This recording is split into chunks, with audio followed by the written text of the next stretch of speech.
By the way, the Gippslanders who found the important religious artifact known as the Holy Grail in the 1500s were all canonized hundreds of years ago by the Catholic Church at the usual Vatican ceremony for finding it and politely handing it into the Vatican, which resulted in it being in the Vatican collection today. Obviously, the Vatican respected their decision to hand it in instead of keeping it for themselves or pretending it was intergenerational organized crime property passed down from thief cum artifact burner to descendants. And it wasn't involved in any incident called a crucifixion. I already mentioned that earlier if you are confused. Ignore anyone who pretends the item's thieves and their descendants and family were canonized too, or should have been, etc. People claiming to represent the crazy European Alps cult of Loot Cave and fictional story, who are descended from lunatics involved in the arson riot in 1858, still travel here to check what development there has been every decade, usually in the year ending in 3. They take notes on what they pretend has been acceptable development since their last visit and what they pretend isn't allowed until 2147.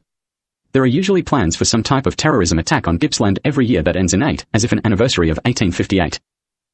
Can't side with couple hybrid artifact thieves and damage burners myself. A clearly incorrect decision to do so. Things sometimes get unfairly tough to live in Gippsland because of them, too often.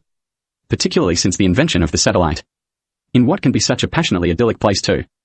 Those insane pretend penalties imposed on Gippsland pro-thief artifact burner types want what? They can't have it moved back to a cave in Italy. Very few of the arson riot leaders and perpetrators got out alive in 1858 after what they did. Their remains are still around in piles of sordid skulls, knuckles and other bones etc. If you want to stay here, you need to be able to deal with piles of sordid bones, even if you cannot see them. There are also the remains of those who decided they may as well remove a species of native animal or plant or two, and pretend they were never in Gippsland at all, or use them for ransom, while the local military were busy. The Yarragon army took severe issue with them after hunting down the arson riot perpetrators was finished. There are big piles and so many species of native animal that aren't here in abundance anymore. Lunatics are still trying to completely remove more species every now and then. For what?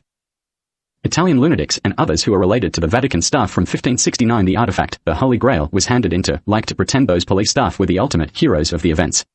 As if they found it and did all the work. All the while constantly thinking, why didn't they unwrap it and touch it themselves? Why? Quietly.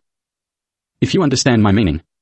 Anything remotely Bible-sounding gets mentioned and they stick their chin up and pull a related to police stationed in the Vatican, fake heroes from 1569 face. Oh, the honor. The real heroes. The biological family honor, face. Privileged brat here, fake superior face. They often pretend they should be given everything in any inheritance in Italy that does not get distributed to beneficiaries before the legal time limit runs out and it is referred to police, labeled as gifts and donations as rewards for their ancestral Vatican police station, fake hero ancestors. That they should at least never have to work, just steal stuff from inheritances and pretend it is ongoing reward gifts and donations from police. The police investigating why the inheritances haven't been passed on to beneficiaries. All those Vatican police station staff did was send it to be sorted labeled as donation or gift handed into the station, which resulted in the sorters unwrapping it and touching it, finding the explanatory notes and it being put in the Vatican collection.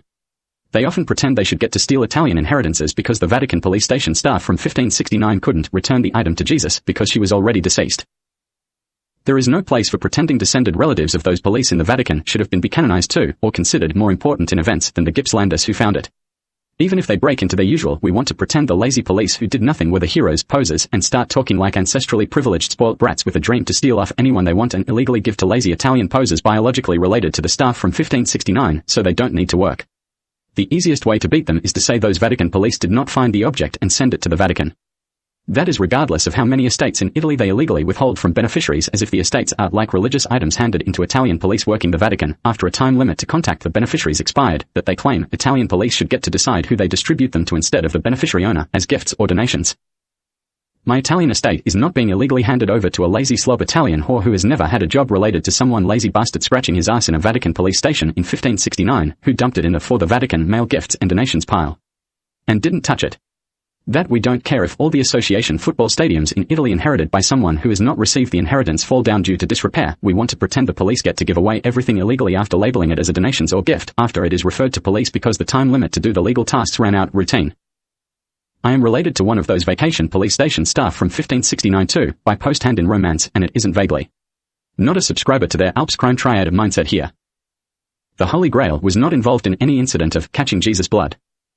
I always have one stock standard response when it comes to Christmas. It has always seemed like a quintessentially homosexual female-themed holiday to me. And I agree that homosexuals should not be deprived of consenting to participate in the miracle of birth due to lunatics insisting it must be male-female physical sexual contact that causes conception.